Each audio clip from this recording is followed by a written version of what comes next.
अस्सलाम वालेकुम dear students, first year के कंप्यूटर साइंस की आज की इस वीडियो में हम डिस्कस करेंगे चैप्टर नंबर 5 की एक्सरसाइज को। इसकी एक्सरसाइज के एमसीक्यूज और शॉर्ट क्वेश्चन इस वीडियो में, नेक्स्ट वीडियो में लॉन्ग क्वेश्चंस को डिस्कस करेंगे। सबसे पहले हमारे पास एमसीक्यू है, an example of a basic statistical model that is called linear regression. Linear regression एक स्टैटिस्टिकल मॉडल है। The activity involve in experimental design in data science.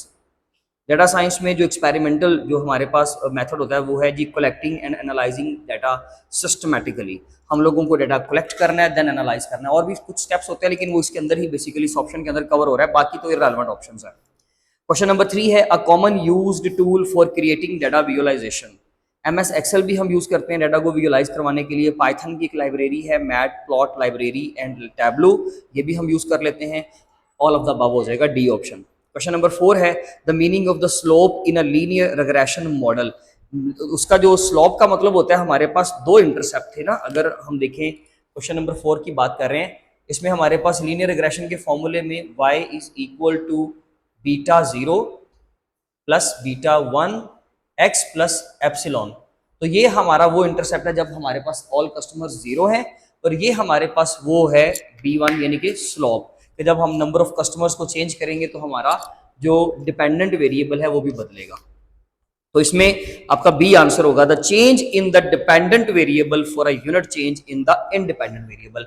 Unit change करेंगे independent variable में तो डिपेंडेंट वेरिएबल भी आपका क्या होगा, change होगा। ठीक है जी। क्वेश्चन नंबर 5 है an example of a real world application of statistical model. Real world example है प्रेडिक्टिंग द हाउस प्राइसेस। ये पहला ही ऑप्शन आपका ठीक है। अगर इसमें all of the none of the above नहीं है तो फिर ये आंसर आपका बिल्कुल ठीक है। Question number 6 option not considered a benefit of data visualization. Option that is not considered a benefit of data visualization, कौन सा बेनिफिट नहीं है? तो इनमें से आइडेंटिफाइंग ट्रेंड्स एंड पैटर्न, ये तो उसका बेनिफिट है। कम्युनिकेटिंग इनसाइट्स, ये भी बेनिफिट है। मेकिंग डाटा मोर कॉम्प्लेक्स, ये उसका बेनिफिट नहीं है। तो इसका ऑप्शन होगा हमारे पास सी। क्वेश्चन नंबर 7 है अ प्राइमरी गोल ऑफ के मीन्स क्लस्टरिंग। तो प्राइमरी गोल जो है हमारे पास के मीन्स क्लस्टरिंग का वो है जी to classify data into predefined categories, to group data into clusters based on similarity. B option ज्यादा अच्छा है। के मीन्स क्लस्टरिंग हम वहां इस्तेमाल करते हैं जहां पे हम एक जैसे डाटा को क्लस्टर्स के अंदर जो है वो इंसर्ट कर देते हैं, ऐड कर देते हैं सिमिलैरिटी की बेस पे, किसी भी सिमिलैरिटी की बेस पे। And the last one the meaning of K in K means clustering, number of clusters to be formed, यानी कि ऑप्शन बी।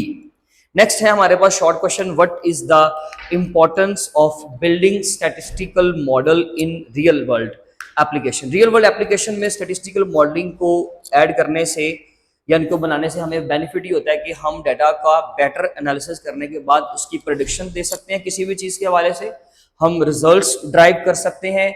हम लोग जो है हाउस प्राइसेस, जैसे कि हम अभी एग्जांपल ले रहे थे, हाउस प्राइसेस के बारे में बता सकते हैं। यानी कि किसी भी चीज़ के बारे में आप जो है वो दो चीज़ों के दरमियान में रिलेशनशिप बता सकते हो। किसी एक चीज़ के बढ़ने या कम होने से दूसरी चीज़ के अंदर क्या इफेक्ट आएगा, इंडिपेंडेंट वेरिएबल के अंदर यूनिट चेंज करने से, कलेक्टिव चेंज करने से डिपेंडेंट वेरिएबल पर क्या तब्दीली आएगी, हम ये तमाम चीज़ों के बारे में बता सकते हैं। इसका आंसर जो होगा आप लोग करेंगे, सबसे पहला जो है हमारे पास ऑप्शन इसमें स्टैटिस्टिकल मॉडलिंग का, हम करेंगे इसको पेज नंबर 74 से। ठीक है जी। तो building statistical modeling, we will explore the basic building blocks of statistical modeling models including different types of models, how they are developed and how to valuate their performance. मुख्तलिफ systems की evaluation करने के लिए हम लोग इस्तेमाल करते हैं, जैसे कि हमने इसमें लीनियर रिग्रेशन पढ़ा, लॉजिस्टिक रिग्रेशन पढ़ा।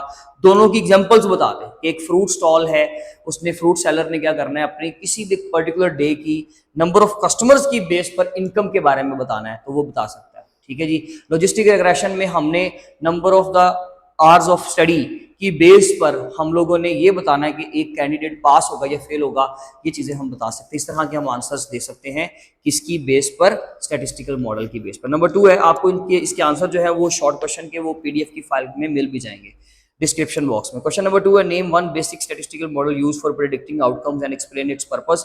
इसमें आप लीनियर रिग्रेशन के बारे में लिखेंगे, इसकी जो है वो थीम सारा आपको जो डिस्क्रिप्शन है इसकी सारी वो मिल जाएगी। क्वेश्चन नंबर 3 है list 2 types of data visualization and describe when you would use each. आप अपनी मर्जी के देखें जी, विजुअलाइजेशन के 2 मेथड यूज कर लें, लाइन ग्राफ कर लें, आप साथ में जो है वो स्कैटर प्लॉट्स कर लें, बॉक्स प्लॉट कर लें, कोई भी दो आपने बताने हैं, आप हिस्टोग्राम के बारे में बता दें, आप बार चार्ट के बारे में बता दें, दो विजुअलाइजेशन मेथड बताएं और बताएं कि वो दो मेथड हम कब इस्तेमाल करते हैं, किस तरह का डाटा हो, कंटिन्यूअस हो, डिस्क्रीट में फर्दर आगे दो टाइप्स हैं, तो वो किस टाइप का डाटा हो कि हम लोग जो है तब इस्तेमाल करते हैं इसको।